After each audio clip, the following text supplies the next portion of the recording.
Paz e bem, meus irmãos e minhas irmãs, eu estou lhe enviando este vídeo para falar um pouco da nossa espiritualidade franciscana.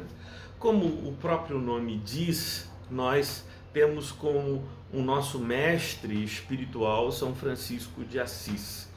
Isso significa que nós o adoramos ou o temos como nosso intermediador entre Deus e os homens? De modo nenhum. Eu e todos aqueles que comigo estão na ordem terceira dos franciscanos, na Igreja Episcopal Anglicana no Brasil, temos um só Senhor e somente a Ele adoramos, o nosso Deus triuno, Pai, Filho e Espírito Santo. É a Ele que adoramos e somente a Ele que temos como Senhor e Salvador de nossas vidas.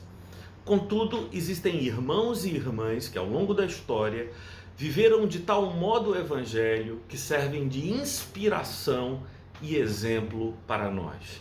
Sem dúvida nenhuma, muitos desses homens e mulheres estão nas Sagradas Escrituras. Eu posso me referir a São Paulo, posso me referir à Virgem Maria, posso me referir a João o Apóstolo, a João o Batista.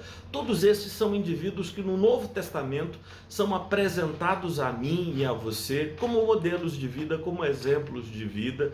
E Paulo chegou mesmo a dizer: sede meus imitadores como eu sou de Cristo, oferecendo a sua própria vida, e suponho que com muita humildade, como um modelo a ser seguido para a piedade e para a espiritualidade. Do mesmo modo, nós temos figuras que na história seguiram uma vida exemplar e poderiam ser tomados por nós como modelos de espiritualidade. Posso referir-me a Santo Agostinho, posso me referir-me a São Bento, posso me referir a Santo Antônio Eremita e tantos outros homens e mulheres, Madre Teresa de Calcutá, aqui tão pertinho de nós, não é? Em nosso tempo, mas sem dúvida São Francisco e Santa Clara, esses italianos da cidade de Assis, que viveram no século XIII, são um modelo de radicalidade na experiência de sua espiritualidade.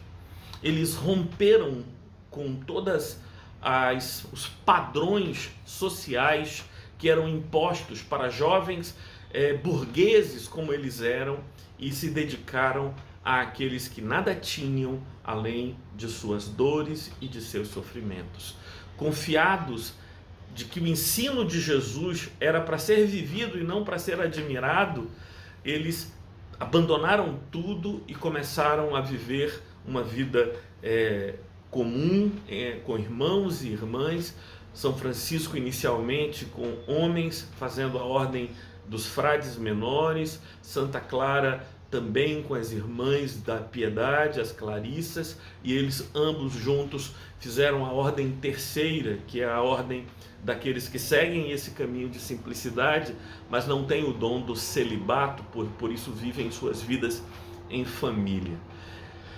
Quando Jesus disse, por exemplo, em Mateus capítulo 6, por que andais ansiosos com a vossa vida em relação ao que vocês vão comer ou beber? Não é a vida mais do que o alimento e o corpo mais do que as vestes? Olhem para as aves dos céus, elas não plantam, não colhem, nem ajuntam em celeiros.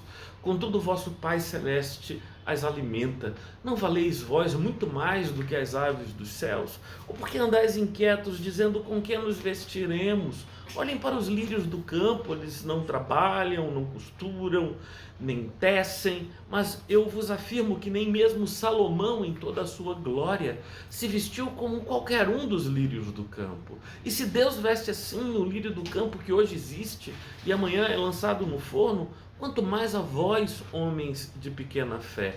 Buscai em primeiro lugar o reino de Deus e a sua justiça, e todas as outras coisas vos serão acrescentadas. Não andeis ansiosos, inquietos com o dia de amanhã.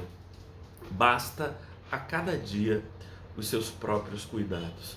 Francisco leu isso e não fez como eu fiz, ou talvez como você fez agora. Que coisa linda!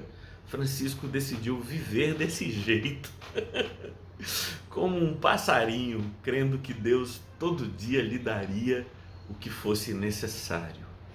E muitas vezes despindo completamente o corpo, porque sabia que, como os lírios do campo, Deus cuida e tece para nós a veste que nos é necessária. O que é necessário para a tua vida? Tu andas angustiado e triste com o que te é necessário ou com aquilo que tu cobiças e desejas? Aquele que segue a vida para realizar cobiças e desejos nunca se sentirá satisfeito e satisfeita. Eu desejo sinceramente para você um outro caminho, paz e bem.